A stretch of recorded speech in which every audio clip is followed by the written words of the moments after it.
Selamat datang di channel Adikti Foundation, tempat kita membahas isu-isu yang berhubungan dengan anak dan remaja di Indonesia.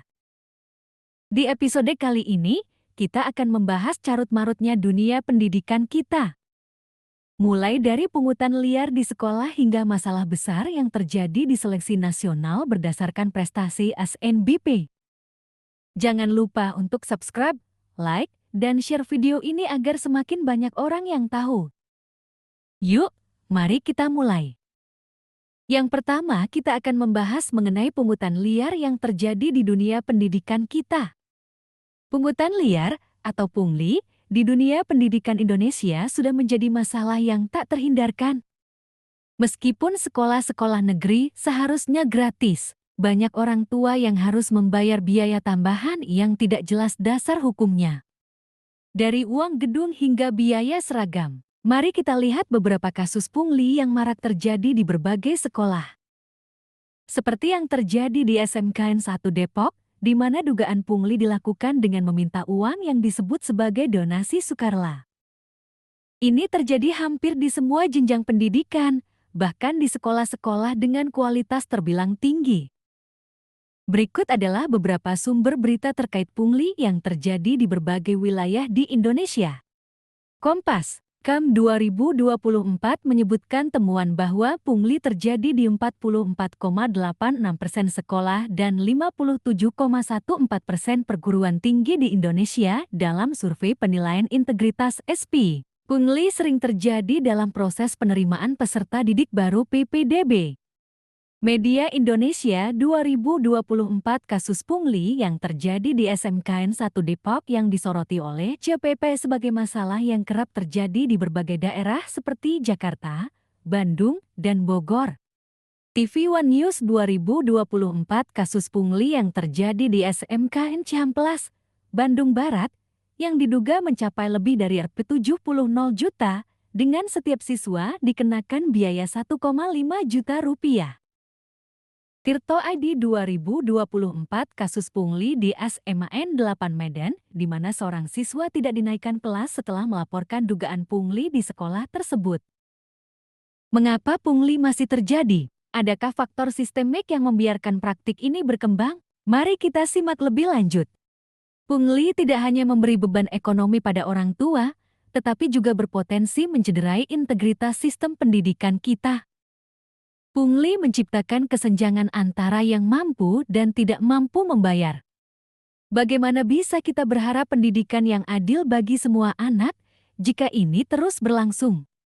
Selain itu, pungli ini juga memperburuk ketimpangan pendidikan antara sekolah di kota besar dan daerah terpencil. Sekolah yang kekurangan fasilitas seringkali mengandalkan pungutan untuk menutupi biaya operasional. Selanjutnya kita akan membahas kisru dana program Indonesia Pintar PIP. Program Indonesia Pintar PIP adalah bantuan berupa uang tunai, perluasan akses, dan kesempatan belajar dari pemerintah yang diberikan kepada peserta didik dan mahasiswa yang berasal dari keluarga miskin atau rentan miskin untuk membiayai pendidikan. PIP dirancang untuk membantu anak-anak usia sekolah dari keluarga miskin atau rentan miskin prioritas tetap mendapatkan layanan pendidikan. Melalui program ini, pemerintah berupaya mencegah peserta didik dari kemungkinan putus sekolah dan diharapkan dapat menarik siswa putus sekolah agar kembali melanjutkan pendidikannya. PIP juga diharapkan dapat meringankan biaya personal pendidikan peserta didik, baik biaya langsung maupun tidak langsung. Namun apakah dalam prakteknya semua berjalan sesuai dengan yang diinginkan? Ternyata, banyak penyalahgunaan yang terjadi di lapangan. Mulai dari adanya pungutan liar, hingga penggunaan dana yang tidak sampai ke pelajar.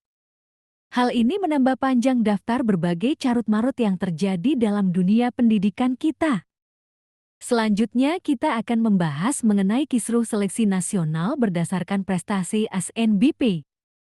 Masalah lain yang turut membebani pendidikan adalah kebijakan seleksi nasional berdasarkan prestasi atau SNBP. Banyak siswa yang terpaksa mengalami kerugian akibat kesalahan dalam pengelolaan data PDSS yang digunakan untuk pendaftaran. Seperti yang terjadi di SMKN 2 Surakarta dan banyak sekolah lainnya, ratusan siswa terancam gagal melanjutkan pendidikan tinggi karena kelalaian dalam pengisian data PDSS oleh pihak sekolah. Dan bukan hanya itu, di Sumatera Utara dan Makassar, banyak siswa yang tidak bisa mengikuti SNBP 2025 karena masalah administrasi ini. Masalah ini semakin diperburuk oleh ketidakpastian sistem, ketidaksiapan sekolah, dan kurangnya pengawasan dari pihak terkait. Berikut adalah beberapa sumber berita yang menjadi literasi mengenai permasalahan SNBP di Indonesia. Kompas.com 2025 ratusan siswa dari berbagai daerah, seperti Jakarta dan Sumatera Utara, mengalami kegagalan dalam mengikuti SNBP 2025 akibat kelalaian pihak sekolah dalam menginput data kepangkalan data sekolah dan siswa PDICS. Kompas.com 2025 di SMK 2 Surakarta, sebanyak 300 siswa terancam gagal mengikuti SNBP karena sekolah tidak menyelesaikan pengisian data PDSS sesuai jadwal yang ditentukan. Kompas.com 2025 di Sumatera Utara, sekitar 50 SMA yang tidak menginput data PDSS mereka tepat waktu, menyebabkan ratusan siswa tidak bisa ikut serta dalam seleksi SNBP 2025. Detik.com 2025, sekolah-sekolah seperti SMA 17 Makassar mengalami masalah karena kesalahan input data PDSS yang menyebabkan 142 siswa terancam tidak dapat mengikuti SNBP. CNN Indonesia 2025 di SMA Negeri 1 Mempawah, sekelompok siswa terancam gagal mengikuti SNBP karena sekolah terlambat dalam menginput data ke PDICS. Jadi, siapa yang harus bertanggung jawab ketika masa depan ribuan siswa dipertaruhkan? Sekolah sejatinya merupakan tempat bagi anak untuk mempersiapkan dirinya menghadapi kehidupan di masa depan. Sekolah mungkin tidak membuat kaya, namun sekolah dapat memutus mata rantai kemiskinan. Dengan carut-marutnya dunia pendidikan di Indonesia, hal ini akan mengancam keberlangsungan bangsa ini di masa depan. Bagaimana menurut Anda? Apa sebaiknya yang harus dilakukan untuk memperbaiki carut-marutnya dunia pendidikan di Indonesia? Silakan berikan pendapat Anda di kolom komentar. Terima kasih sudah menonton video ini hingga selesai. Jangan lupa jika Anda merasa informasi yang diberikan memiliki manfaat, klik tombol like, subscribe dan share. Sampai jumpa di materi-materi, informasi dan edukasi lainnya.